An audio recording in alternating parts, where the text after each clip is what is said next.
नमस्कार साथियों, होलकर परिवार में आप सभी का स्वागत है। आज हम आपके लिए एक नया चैप्टर लेकर आए हैं जिसका नाम है नावधारा। नावधारा पढ़ने से पहले हम आपके लिए उत्साह उमंग भर देंगे। यहाँ पर लिखा हुआ है, देखो पहले, अपने सपनों से सच्ची मोहब्बत तो करके देखो, अपने सपनों से सच्ची मोहब्बत तो करके देखो, जिंदगी में लोगों के ज्यादा आने जाने से फर्क नहीं पड़ेगा। सभी छात्रों से मेरा कहना है कि सभी लोग अपने सपने से सच्ची मोहब्बत करो, उसको प्रेम करो। जितना भी टाइम आपके पास है सारा टाइम अपने सपने को दे दो, आप 100% सफल होंगे। और हम अपनी क्लास को स्टार्ट करते हैं। हमारी क्लास रहेगी, हम अपनी क्लास की ओर आगे बढ़ते हैं और हमारी क्लास है आज नावधारा। नावधारा में हमारा क्वेश्चन आ चुका आपकी स्क्रीन पर। देखो, सुनो, पहले मैं थोड़ा आपके लिए बेसिक बताऊंगा कि आप जानते होंगे सभी लोग, आपने नदी में नहाया होगा, आपने तालाब में नहाया होगा, आपने कुआं में नहाया होगा। आपने देखा होगा बेटा कि नदी में पानी बहता है लेकिन तालाब में पानी स्थिर रहता है। कैसा रहता है? स्थिर रहता है। और हमें पता है हम नदी में दो साइड से तैर सकते हैं।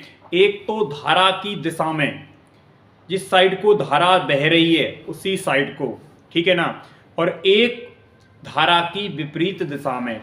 जब हम धारा की विपरीत दिशा में चलते हैं तो हमें पता है पानी हमें क्या करता है? धक्का देता है। लेकिन देखो उल्टा धक्का, जैसे हम जा रहे हैं ऐसे पानी दे रहा है ऐसा धक्का, तो हमें ज्यादा क्षमता से चलना पड़ता है। ऐसी स्थिति में चालों का अंतर होता है। लेकिन अगर हम धारा की दिशा में जाते हैं तो चालों का योग होता है। अगर मान लो हम स्थिर पानी में तैर रहे होते हैं, कुआं या तालाब, स्थिर पानी में तैर रहे होते हैं, तो वहां पर केवल और केवल नाव की चाल होती। इस बात का ध्यान रखना। एक बार और बोलूंगा, इस लाइन को ध्यान से सुनना। देखो, तीन कंसेप्ट। पहला कंसेप्ट हम स्थिर पानी के एग्जाम्पल हैं। एक तो तालाब, दूसरा कुआं, मतलब पानी बह नहीं रहा है। ऐसी स्थिति में नाव की चाल को ही क्या मानते हैं? चाल मानते हैं। और दूसरा कंसेप्ट है धारा की दिशा में। जिस साइड को पानी बह रहा है उसी साइड को नाव चलाना है। ऐसी स्थिति में चालों का योग रहेगा। और तीसरा कंसेप्ट है धारा की विपरीत दिशा में हमें जाना है। धारा की विपरीत दिशा में जाना है। और धारा की विपरीत दिशा में जाओगे तो चालों का अंतर रहेगा। इस बात का अच्छे से ध्यान रखना। और अगर हमारे चैनल पर आप नए हो तो चैनल को फॉलो या फिर जो भी यूट्यूब हो तो सब्सक्राइब कर लेना, ठीक है। बढ़ते हम क्वेश्चन की ओर। देखो भाई,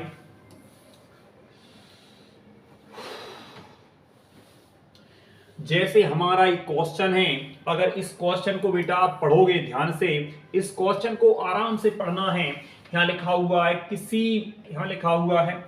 क्या लिखा है? किसी नाव, देखो यहाँ क्या लिखा बेटा, किसी नाव की चाल शांत जल में, किसमें? शांत जल में। इसमें फोकस करना है बेटा। अगर शांत जल लिखा है तो इसका मतलब केवल और केवल नाव की चाल है। आगे बढ़ेंगे, 12 किलोमीटर प्रति घंटा है, मतलब नाव की चाल हमें पता चल गया। आगे लिखा है यदि नाव जल की धारा, देखो नाव जल की धारा की विपरीत दिशा में, कौन सी दिशा में? विपरीत दिशा में 38 किलोमीटर की दूरी 4 घंटे में तय करती है। 4 घंटे में तय करती है, ध्यान रखना। विपरीत जा रहे हैं। अगर इसको सबसे पहले हम थोड़ा ऊपर कर लेंगे फिर इस क्वेश्चन को सॉल्व करेंगे। आप बताओ, यहां पर बोला है किसी नाव की चाल शांत जल में, कैसे जल में? शांत जल में 12 किलोमीटर प्रति घंटा। इसका मतलब बेटा नाव की चाल कितनी है? नाव की चाल है 12 किलोमीटर प्रति घंटा। 12 किलोमीटर प्रति घंटा। आगे लिखा है बेटा कि नाव जल की धारा की विपरीत दिशा में, देखो यहाँ पे मैंने बोला था बेटा कि विपरीत दिशा की यदि बात आती है तो चालों में अंतर रहेगा। यहाँ पर दूरी कितनी है? 38 किलोमीटर की दूरी है, 38 किलोमीटर की दूरी है और कह रहे हैं 4 घंटे में तय करना है। अगर 4 घंटे में तय करना है, पहले हम 4 से भाग लगाएंगे, 4 से भाग लगाएंगे, 4 से भाग लगाएंगे, 4 नाम 36 होता है और 4 पंचे 20। आप कहोगे सर ये चालों का क्या है, अंतर है। आप एक बात बताओ, ये चालों में अंतर आ गया है, मतलब चालों में अंतर कब आएगा? अगर जैसे मान लो नाव की चाल यहाँ पे 12 किलोमीटर प्रति घंटा दी है, लेकिन धारा की हमने माना, धारा की चाल को मान लिया कि x किलोमीटर प्रति घंटा है। क्या है? x किलोमीटर प्रति घंटा है, मतलब इसकी हमें पता नहीं है, कहने का तात्पर्य है। तो भाई साहब मैं इसमें से इसको घटाऊंगा तभी तो जी आएगा। देखो ध्यान से सुनो आप कि ये क्या है, चालों का अंतर। अंतर का मतलब होता है बेटा नाव में से धारा घटाओ, तो मैं 12 में से इसको घटाऊंगा तो ये आएगी। अब भाई साहब कितना घटा दूं? आप कहोगे सर यहाँ पे आप 12 में से अगर 9.5 चाहिए है तो आप कितना घटा दोगे? 2.5 किलोमीटर प्रति घंटा। ये आप कहोगे सर 2.5 किलोमीटर प्रति घंटा घटाओगे, इसमें से इसको घटाओगे तो ये चीज आएगी। तो ये क्या है भाई साहब? धारा की चाल है। क्या है? धारा की चाल है। एक क्वेश्चन को आप रिपीट करके और देख लेना एक बार, शानदार क्वेश्चन है। ये आरआरबी ग्रुप डी रेलवे में आया है, ग्रुप डी में 2018 में आया है। सारे क्वेश्चन मैं आपके लिए एग्जाम के जो इंपोर्टेंट क्वेश्चन को लेकर आऊंगा। इसके बाद मैं नेक्स्ट क्वेश्चन करवाने वाला हूं आपके लिए, इसको मिटा लें। इसके बाद हम भैया आगे बढ़ते हैं और अगला क्वेश्चन हमारा स्क्रीन पर ये आ गया। इसको ध्यान से पढ़ो बेटा।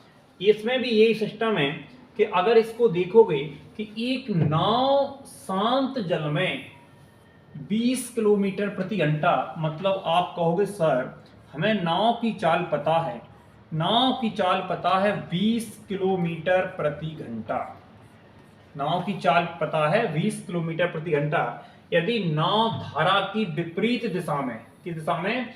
विपरीत दिशा में, विपरीत में जा रही है भैया, विपरीत दिशा में 20 किलोमीटर की दूरी 4 घंटे में तय करती है। 4 घंटे में अगर हमने भाग लगाया, 4 पंचे ये आ जाएगा 5 किलोमीटर प्रति घंटा।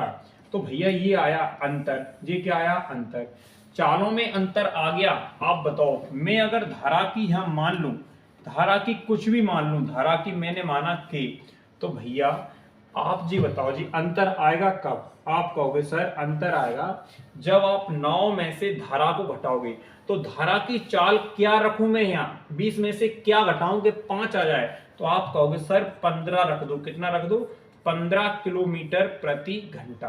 अगर मैं धारा की चाल 15 किलोमीटर मानता हूं तो 20 रहेगी नाव की, 15 रहेगी धारा की, और इनका जो अंतर आएगा वो कितना आ जाएगा? 5 किलोमीटर प्रति घंटा। क्लियर है? आप कहोगे सर धारा की चाल आ गई है 15 किलोमीटर प्रति घंटा और यही इसमें पूछा गया था। ठीक है बेटा, इसके बाद मैं नेक्स्ट क्वेश्चन करवा रहा हूं आपके लिए। ऐसा करो बेटा, नेक्स्ट क्वेश्चन आप कमेंट्स बॉक्स में आंसर दोगे। यदि आपने सीखा होगा तो आप पक्का ही बता दोगे। ठीक है ना? देखो नेक्स्ट क्वेश्चन लाता हूं मैं आपके लिए। देखो जी हमारा बेटा उसी टाइप का क्वेश्चन है सेम। इसको आप कमेंट्स बॉक्स में बताओगे कि इस क्वेश्चन का आंसर क्या है। ठीक है ना? और आप अपना नाम भी लिख देना कि सर मेरा नाम ए है। ठीक है ना?